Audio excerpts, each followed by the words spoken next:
Hello, and thank you for joining us for Reporters. I'm Tom Burgess-Watson, and today we're examining France's path towards decolonisation, a process that began in the immediate aftermath of the Second World War. Well, European powers were under pressure from the United States and the Soviet Union to grant independence to their colonies across the globe.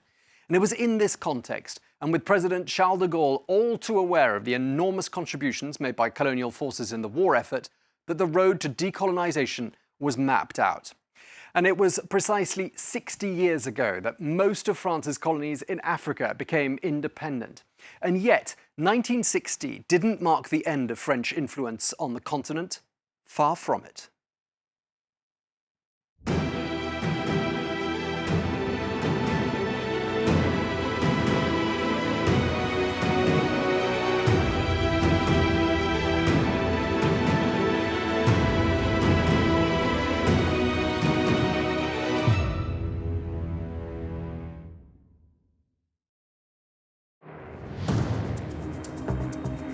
Summer 1940. General de Gaulle was seeking a French territory to establish his legitimacy, and he found it in Chad. Governor Felix Houphouet-Boigny was the first to join the Free French and provide them with human and material resources to reconquer France. At the end of World War II, European powers were left weakened, while the American and Soviet victors pushed for decolonization. In Brazzaville, Charles de Gaulle acknowledged the heavy price paid by African troops. The colony's residents were officially declared citizens and freed from forced labor. From this point on, associations, unions, and political parties were authorized. This would allow the rise of great African leaders, such as Senegal's Senghor, Ivory Coast, Houphouet-Boigny, Guinea Sekou Toure, and Central Africa's Boganda. All rode the wave of independence which would engulf the continent.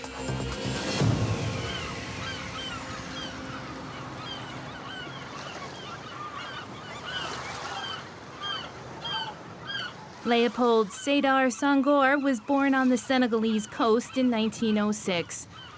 A man of letters, he was raised in a Catholic family, a minority in a predominantly Muslim country.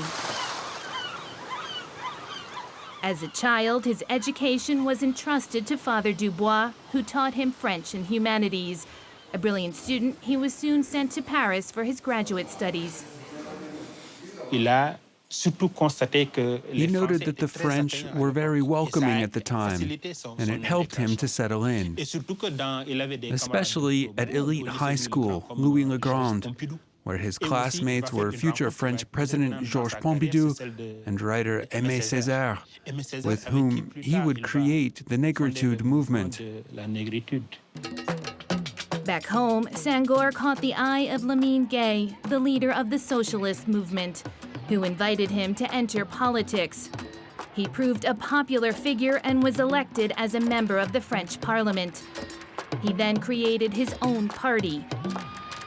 In 1950, he overtook his mentor, defeating Gueye in the election. A few years later, he entered the French government.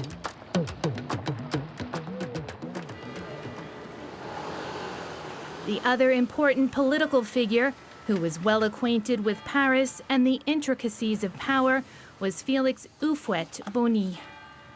Alternatively, a teacher, a doctor, and a canton leader, he became one of the largest planters in Ivory Coast. You can see that it's very fruitful. We can get 1 kilo per tree. In 1944, he created an agricultural union to defend the interest of African farmers against the colonists.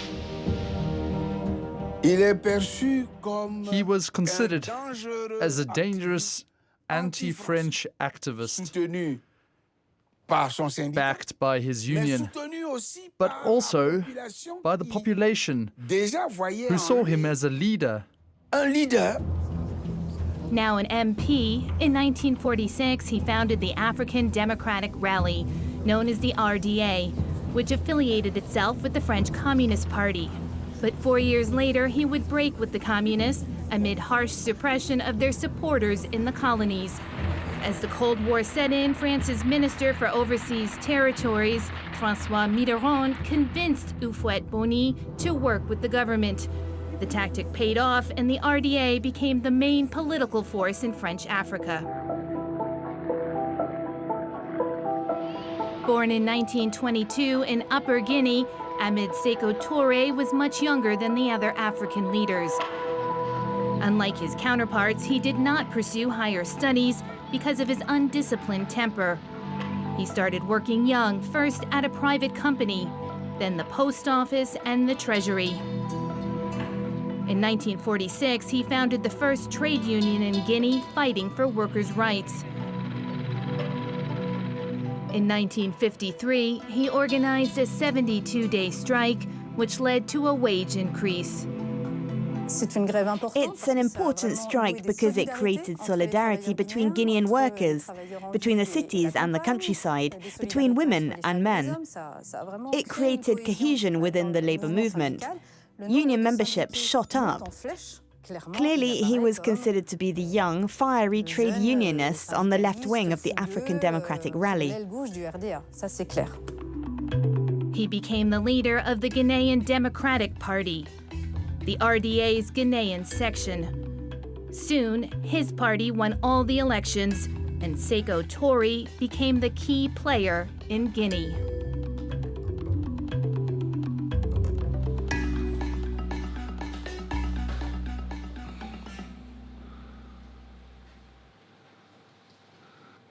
Another African leader, Barthelemy Boganda, fit a different profile. He became the first black priest in Ubangi Shari after his parents were killed in colonial violence, and the church took him in and encouraged him to pursue a career in politics. In 1945, Boganda was elected to the French National Assembly and arrived in Paris.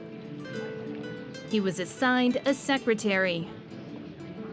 They soon fell in love and married and had 3 children. In concrete terms, he was basically defrocked, which led to an awful media campaign against him. Terrible cliches appearing in colonial media, like Father Boganda's a defrocked priest who falls in love with a white woman. He stood his ground, and he quit the popular Republican movement. For him, it became an opportunity to create his own party, Maysan. Maysan, known as the Movement for the Social Evolution of Black Africa. It was founded on the premise of equality and sought to end exploitation by colonial settlers. As his support grew, he was elected president of the Grand Council of French Equatorial Africa and mayor of Bangui.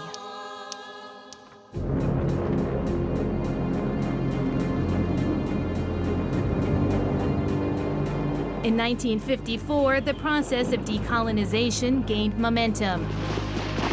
France lost the Battle of Dien Bien Phu in Indochina, while in Algeria, the National Liberation Front launched an armed insurrection. France found itself embroiled in a war that wasn't officially acknowledged. In Algiers, on May 13, 1958, demonstrations gave way to a military coup. France's Fourth Republic collapsed, and General de Gaulle was called out of retirement to once again lead the country. To regain control, de Gaulle sought to form a new republic with a strong executive branch. He also wanted to rebuild ties that united France to its colonies and its colonies to each other. He consulted with Houphouet-Boigny and Senghor, but the 2 men had differing, if not opposite, viewpoints. Senghor and others put forward the idea that if they're to exist on the African continent, they need to create a federal state with the Federation of French West Africa. Other actors, such as Felix Houphouet-Boigny, categorically refused this idea because Ivory Coast was the richest country, and he didn't want to share this wealth with countries like Senegal or Sudan. Eventually, the French government chose Houphouet-Boigny's proposal, which envisioned internal autonomy for the African territories while still remaining under France's sovereignty. We, the Africans of Black Africa, will obtain the absolute independence in the way we manage our own matters, without the inconvenience of an illusory independence, an independence in name only, because we will continue to obtain economic, technical, cultural, and financial support from the mainland until we will be in a position to contribute to the overall prosperity of the community.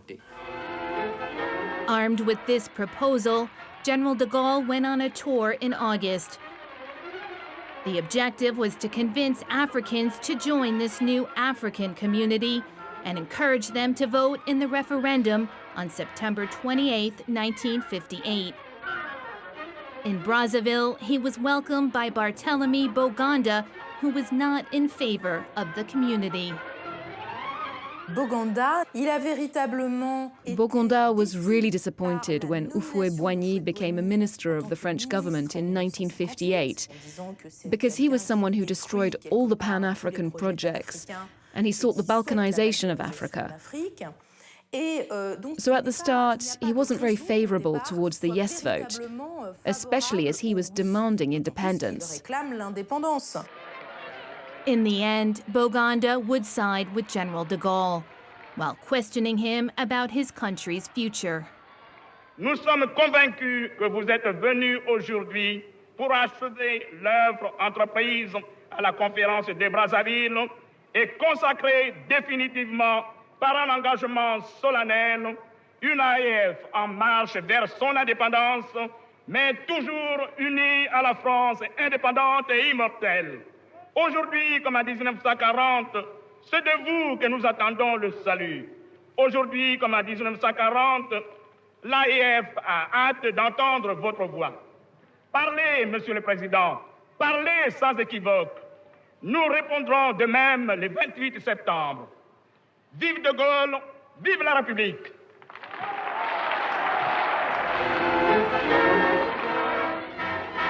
The general's tour was a triumph until he arrived in Conakry on August 25, 1958. At the airport, he was met by the strongman of Guinea, Ahmed Sekou Toure. It was a totally spectacular welcome and also a show of force from Sekou Toure. I'm not sure that General de Gaulle realized that at the time. Everything went well. He was impressed by the reception, but during the speeches, everything suddenly changed. Nous disons non de manière catégorique à tout aménagement du régime colonial et à tout esprit paternaliste. Le nom de notre association nous importe peu. Ce qui nous importe sera le contenu de notre association. Nous préférons la pauvreté dans la liberté à la richesse dans l'esclavage. That sentence stayed engraved in people's memories. That said, he didn't call for a complete divorce in that speech. He called for a re-evaluation of the project, explaining that it was important that the community be founded on a new basis, on a relationship that is completely decolonialized. The speech marks a break with de Gaulle, though, who didn't take it well at all. The general grew pale. He thought that the constitutional project had come to an end, that the referendum would decide on the future, and that there was no going back on all of this. Je dis ici plus haut encore qu'ailleurs que l'indépendance est à la disposition de la Guinée. Elle peut la prendre le 28 septembre en disant non à la proposition qui lui est faite. Et dans ce cas, je garantis que la métropole n'y fera pas obstacle. Elle en tirera bien sûr les conséquences. Et votre territoire fera comme il le voudra, dans les conditions qu'il voudra, suivre la route qu'il voudra.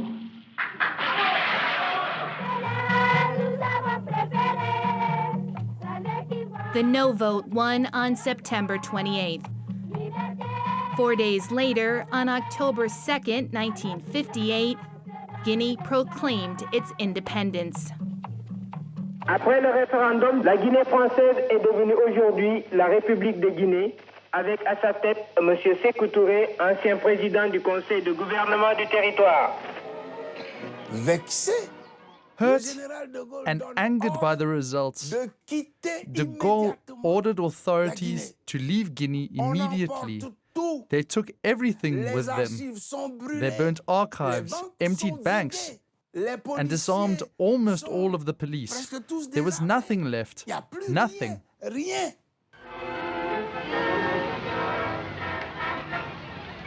Aside from Guinea, the 13 other French African colonies voted overwhelmingly in favor of the new arrangement.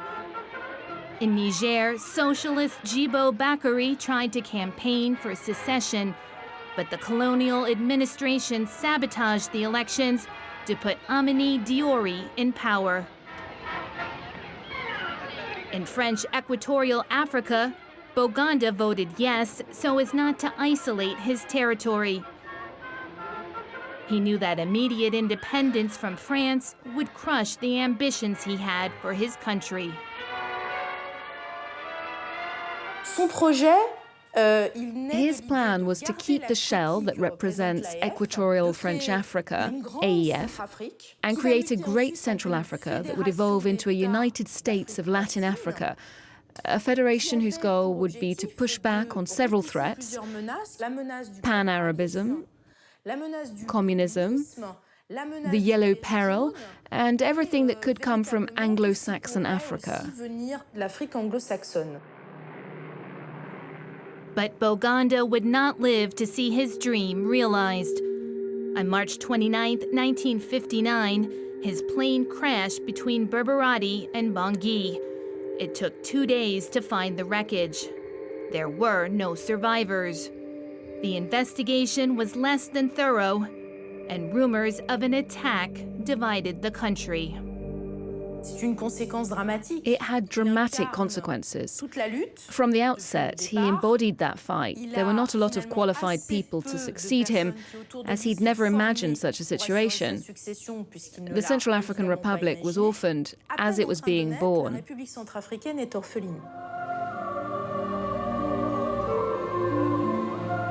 Boganda was given a state funeral in Bangui. To his countrymen, he is seen as the founding father of the Central African Republic.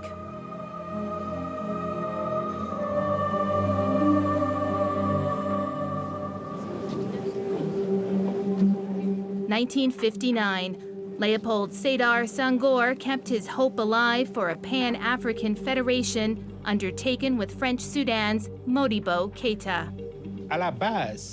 In the beginning, they imagined a federation with the 8 territories that made up French West Africa. And the principle was to become independent together in the form of a federation. Back in Paris, Houphouet-Boigny worked to undermine the federation, proposing instead that Upper Volta, Dahomey, and Niger form a more flexible arrangement with Ivory Coast, the Council of Accord. However, de Gaulle granted Senghor and Keïta's request, and the independent Federation of Mali was born. When children grow up and come of age, they assume their responsibilities and decide to build a household. At first, their parents are shaken up, but then they accept it, because the family ties are not broken. General de Gaulle is like a good father, and that's why he's accepted Mali's rise to independence. But the new Federation of Mali lasted only a few months. Very quickly, the Sudanese and Senegalese leaders began competing for key positions and clashed over the country's political future. The Sudanese people dreamt of a united country in which they could have ruled us thanks to their number and their discipline. We wanted a flexible federal state. They aspired to concentrate most of the powers in the hands of a single man. We dreamt of democracy, of checks and balances on power. The divorce was finalized between the countries and they separated definitively.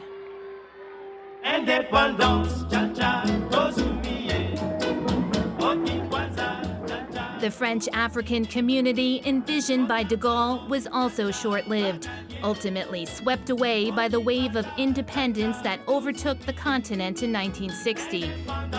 Between January 1st and December 31st, 17 countries in sub-Saharan Africa gained international sovereignty. 14 of those were under French administration. The Franco-African community was founded on the idea that both the elites and the African people would participate. As soon as African leaders wanted to move beyond this framework, renouncing it wasn't an option for de Gaulle. France didn't have a choice. We weren't going to have another Algerian war in Senegal, in French Sudan, in Niger, or elsewhere. It didn't make sense. No more war, and yet, in Cameroon, the French army was engaged in a conflict with the outlawed pro-independence party, the Union of the Peoples of Cameroon. Its leaders and supporters were targeted. The UPC refused to participate in the elections organized by the colonists. Gradually, all the leaders, the so-called troublemakers, they died. Those who wanted real independence, who wanted to reclaim natural and mineral resources, who wanted to reclaim the land, well, they disappeared. Among them, Ruben Niobe, shot dead by the French army in 1958, and Felix Houphouet-Boigny, poisoned in exile by the French Secret Services 2 years later. For decades, any mention of their names was prohibited in Cameroon. Even today, there are few traces left of the Cameroonian independence activists. They were eradicated from the media, from politics, from collective memory, physically too. The whole works.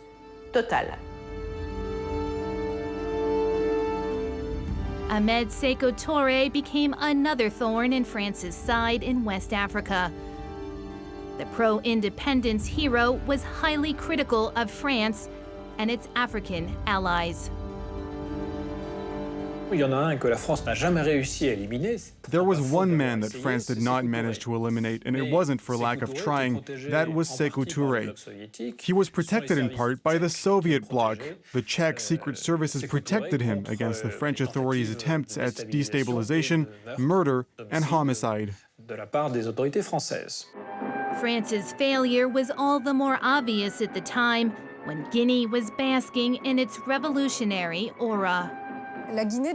Guinea became an attractive place for Europeans, including French anti-colonialists, third worldist thinkers who put themselves at the service of Guinea, for Africans from other countries who also put themselves at the service of Guinea. The country also welcomed victims of apartheid, such as singer Miriam Makeba, who had already been a refugee in the United States and who arrived in Guinea with her husband, a Black Panther activist. There was international enthusiasm for Guinea at that time. Meanwhile, Paris was forced to reinvent its relations with its 14 newly independent former colonies. The government signed bilateral cooperation agreements. It's out of that new arrangement that the concept of France-Afrique emerges. The idea is to protect France's influence in Francophone Africa by any means necessary. Two men set up the system. Felix Houphouet-Boigny, who made Ivory Coast the heart of French geopolitics in Africa, and Gaullist politician and businessman Jacques Foccart. Foccart had power because he was the right-hand man of de Gaulle and then President Pompidou when it came to African affairs. So when the leader of a Francophone African nation needed to reach the French president, they would go through Jacques Foccart.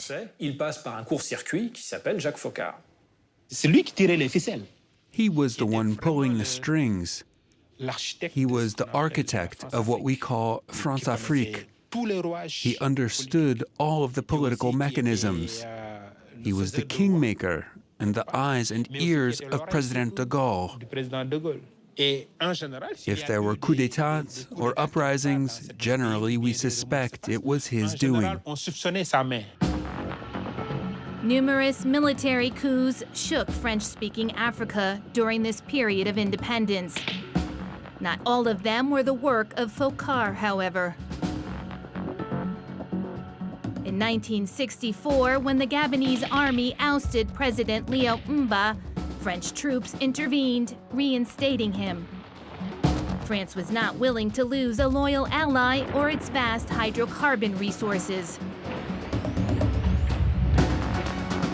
Elsewhere, authoritarian regimes were gaining power.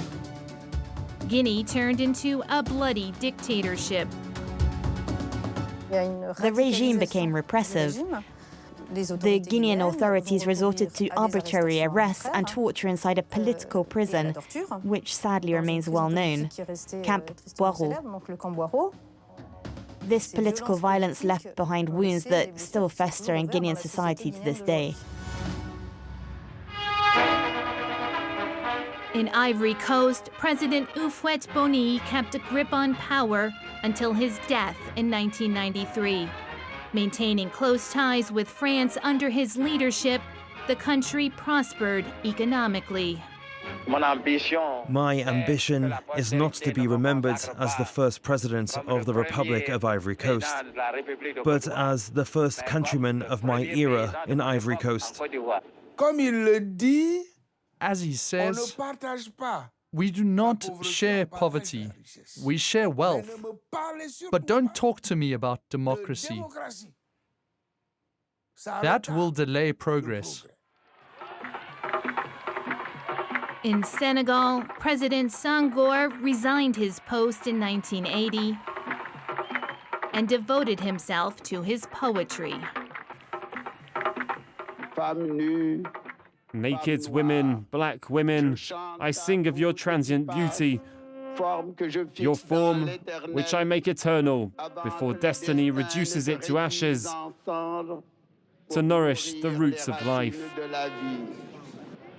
3 years later, Senghor became the first African elected to the Académie Française.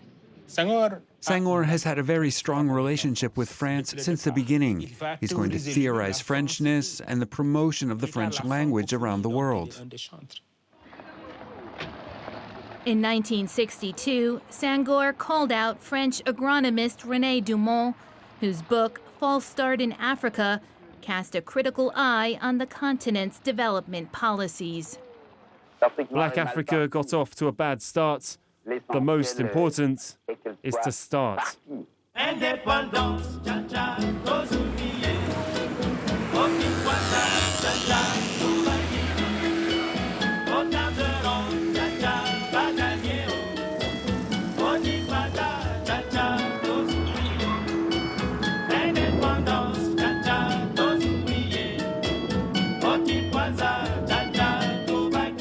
Well, that's it for this week's edition of Reporters. You can see that report and many more on our website, france24.com. Thanks for watching. Stay tuned to France 24.